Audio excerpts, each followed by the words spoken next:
If you haven't heard about Anchor, it is the easiest way to make a podcast. Please, let me explain. 1, it is free. 2, there's creation tools that allow you to record and edit your podcast right from the phone or computer.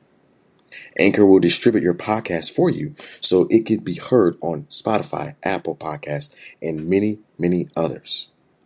You can make money from your podcast with no minimum listenership. It is everything you need to make a podcast in one place. So please, download the free Anchor app and go to anchor.fm and get started today. The Ear, Evangelical and Reformed Christian Podcast.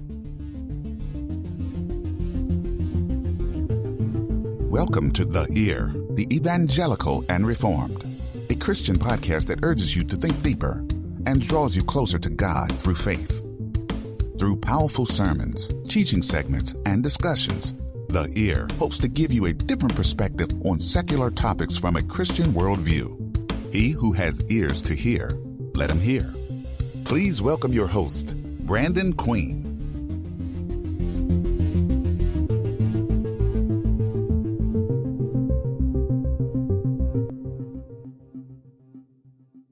Good morning, podcast world, and welcome back to yet another episode of The Ear. I'm Brandon Queen, the podcast king, and today we start a brand new season, and this particular season is strictly a Bible study for men. I want our men to focus on discipleship and growing in their faith. And during this 10-week Bible study, we're going to be focusing on a book written by Joe Barnard, and the book is called The Way Forward. And I am very excited to have the author of this book join us for the next 10 weeks as we power through this men's Bible study. So without further ado, Mr. Joe Barnard. How's it going, buddy? It's going great. Thank you so much for having me on your podcast. Oh, man, thanks for taking the opportunity, and thanks for jumping in on it. I think this is very important that we start to educate our men on the ways of God. Yeah, definitely. I think there's a lot of guys who are hungry but stuck and are looking for a way forward. That is right. Now, go ahead and tell us a little bit about yourself, Joe. Yeah, so I grew up in South Louisiana. That's my home, outside New Orleans, town Covington. For about 10 years, I was in the UK as a pastor. And then about 2.5 years ago, moved back home to South Louisiana to start a men's discipleship ministry, Cross Training Ministries. And so over that time, really what I do right now is work with churches, helping them rethink their men's ministry. I do groups of men. I work one-on-one with guys. Really, my target is Christian men who just feel stuck, who feel like they've hit a low ceiling of growth, and trying to help those guys, whether individually or, again, groups of men, find that road that leads to maturity. So that's kind of my heart and passion. Awesome, man. I mean, with the coronavirus going around and everybody scared about that, I'm pretty excited, that we're still able to, share the gospel and actually have discipleship. It may not be person to person, but, podcast or YouTube videos or whatever, we still have a way to get God's word out. So I really appreciate that. Now, definitely, amen. What the audience needs to know is I met Joe about, I think, eight plus years ago on an airplane. If I'm not mistaken, he was coming from Scotland, and I was actually heading to, I think, Texas. I can't remember what it was, but I met Joe on the plane with his wife, and I think you had a baby with you. I can't remember. Probably so. We were in that phase, so it'd be likely. And it's funny because I found out you're a Presbyterian pastor, and I'm like, hey, I'm Presbyterian too. So I was all stoked because I found somebody that was also Presbyterian, which is pretty awesome. Yeah, in South Louisiana, that's not as common as in some places. Right.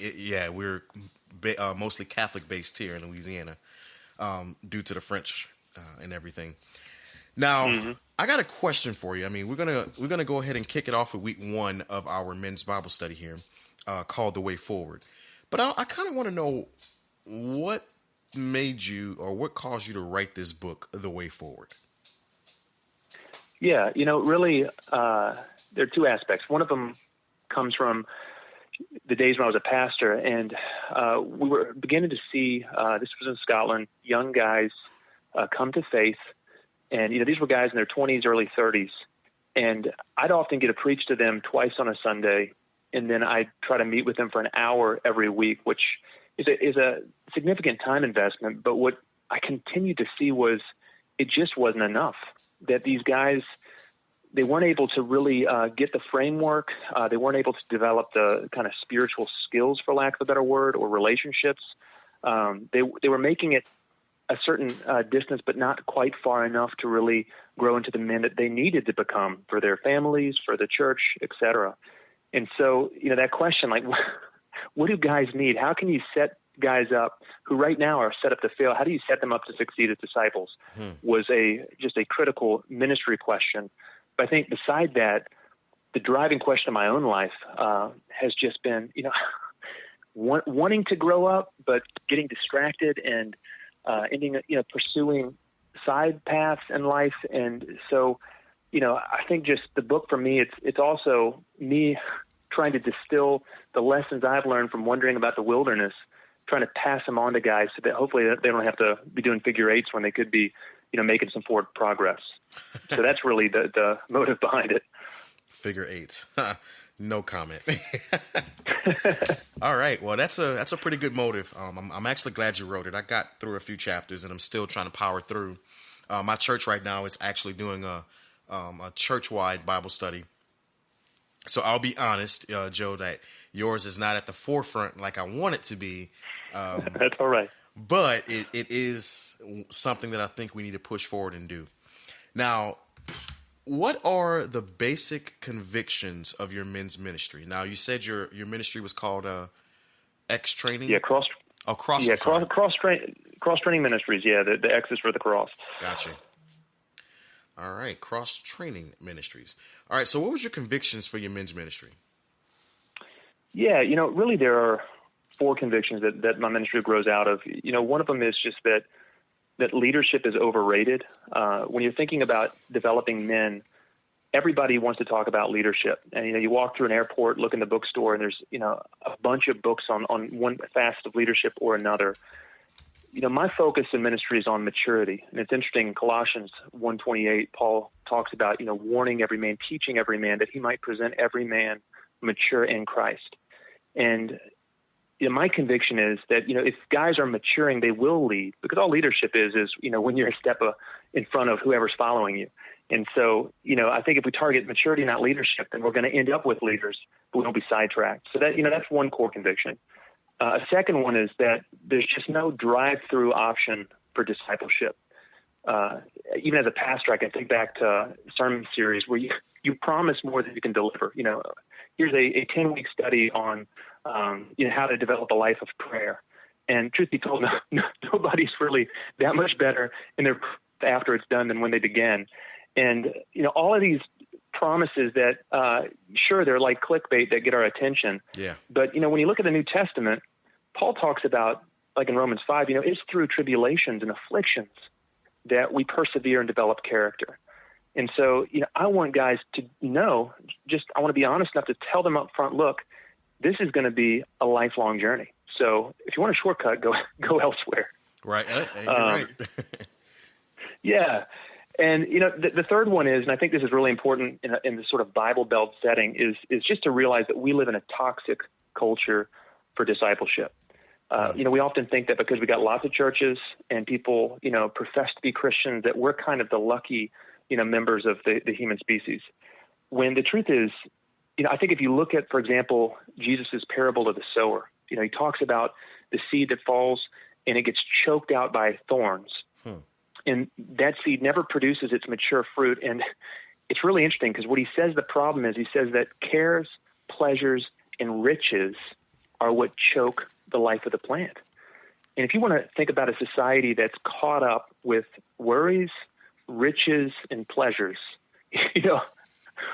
we're living in Sodom right now. So, I want guys to know that, it's going to be every bit as hard to grow up and mature and become the man you need to be here as, I'll be honest, I think it would be in an Islamic country. It's different, but it's not going to be any easier. So we're not coasting downhill just because we're born in a supposedly, kind of Christian setting. And then really my fourth conviction that guides my ministry is just that right now most Christian men, they're set up to fail. There's a moment in Matthew's gospel where Jesus looks at the crowd and he says, he sees that they're scattered and they're harassed and they're like sheep without shepherds. And I think, that's a pretty good picture for most Christian men. They're kind of agitated. They're busy with all kinds of stuff. They don't really know why, but they're just always moving around. They're scattered in the sense that they're really isolated from other men. They don't have close spiritual friends, and they don't have great spiritual leadership in their life. And so, Jesus, his heart moves in compassion for these people. And I think that's what's needed right now as well, as for just, pastors and for Christian leaders to really see, hey, guys need extra help. For whatever reason, women are able to gather themselves. They start great Bible studies. They do service ministries. They set up mentor programs. You look at any church and the women are busy doing a lot of great stuff. And if you contrast the men's ministry with the women's ministry, rare is the church that you see guys doing anything comparable. And so men need extra help. And that's really one of the reasons I'm focusing in on men in my ministry. So yeah, those are the convictions. That last conviction, though, how the women are always doing the heavy lifting, if you will.